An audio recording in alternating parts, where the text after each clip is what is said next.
For 175 years, it's been the source of horror stories and bad jokes about cannibalism.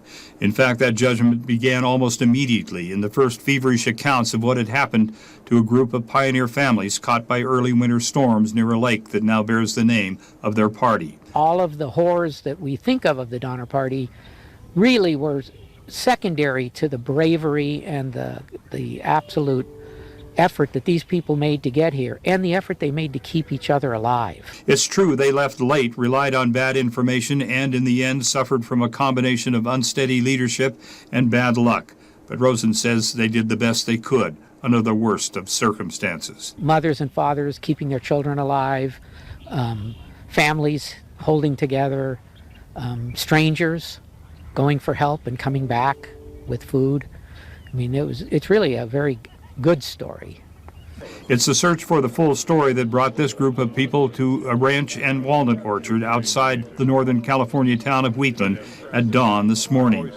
The land I'm standing on contains as much California and American history as just about any in the West. At the height of the Western migration, the Johnson Ranch was its busy terminus, the first civilization after a 1,000-mile trek from Wyoming.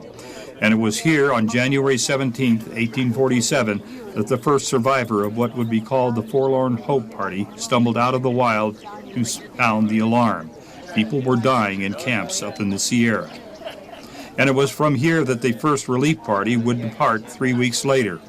This morning, 4 experienced backwoods trekkers, each wearing a period costume for the moment, and assuming the character of one of the members of the relief parties that would follow, would retrace their steps. 2 years ago, the same 4 reenacted the escape of the Forlorn Hope Party and did it for the same reasons. There's no better way to, have history brought to folks than to actually do it. Like the original relief party, they will soon abandon their horses and mules and continue on foot. They have modern gear and better weather, but it's not a trip to be taken lightly, and that's the point. It becomes pretty emotional at certain points throughout the trip when you realize the certain historical significant places that they went through, what occurred there, and it just becomes who you are and whatever suffering you're doing trying to get through your day. They put themselves in harm's way. They put their lives at risk to help strangers, and they did it because they thought it was the right thing to do.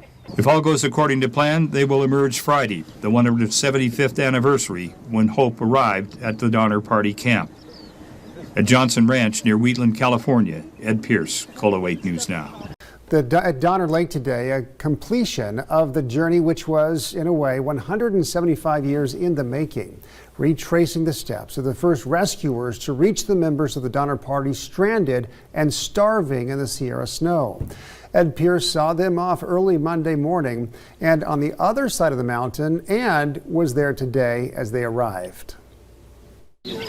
Early Monday morning, 4 extreme athletes, 2 men, 2 women, all history buffs, saddled up at the historic Johnson Ranch near Wheatland, California, and set out on a quest to retrace the path of another group who departed from here on a desperate mission 175 years ago. They'd been summoned by a few members of the Donner Party who had managed to make it over the mountains in deep snow to seek help for those they'd left behind, starving, freezing, and already dying at what was then known as Truckee Lake. History tells us those first rescuers were greeted at first by silence, then from beneath a snow-covered shelter, a response. Are you from heaven or California? Today, a much different scene as today's reenactors, joined by 3 others, walked into what is now Donner Memorial State Park, greeted by applause. They were determined to follow the relief party's route, experiencing its challenges firsthand. They had modern gear and the luck of better weather, but the journey was not without its surprises and challenges. It ended up being a lot more treacherous than we were expecting. We had to go up a really steep climb, maybe about 1,000 feet, and a really steep grade. There was a burn area, really thick with brush, so our footing was very careful, and we were just thankful not to get injured in there. Bob Crowley, who had been planning this trip for 8 years, fell, injuring his knee on the first day. Just like with the relief party, we had to sort of find the mettle to persevere and just push on. The story of the Donner Party has been told many times, but it often begins and ends with lurid tales of cannibalism. There's another side, often ignored over those 175 years, and it's one of heroism. one that these reenactors, having for a few days taken on their identities and walked in their footsteps, can now tell from their own experience. They're absolute heroes for going through the horrible weather, epic snow year, coming back here and having to face what they had to face and help get these people back out. If that isn't heroism, I'm not sure what is. We hope that we get people interested in it. And maybe folks will read a book, maybe folks will write a book or make a movie, whatever it may be. But it's a chance to finally shine a light 175 years later on these remarkable people. At Donner Memorial State Park, Ed Pierce, KOLO 8 News Now.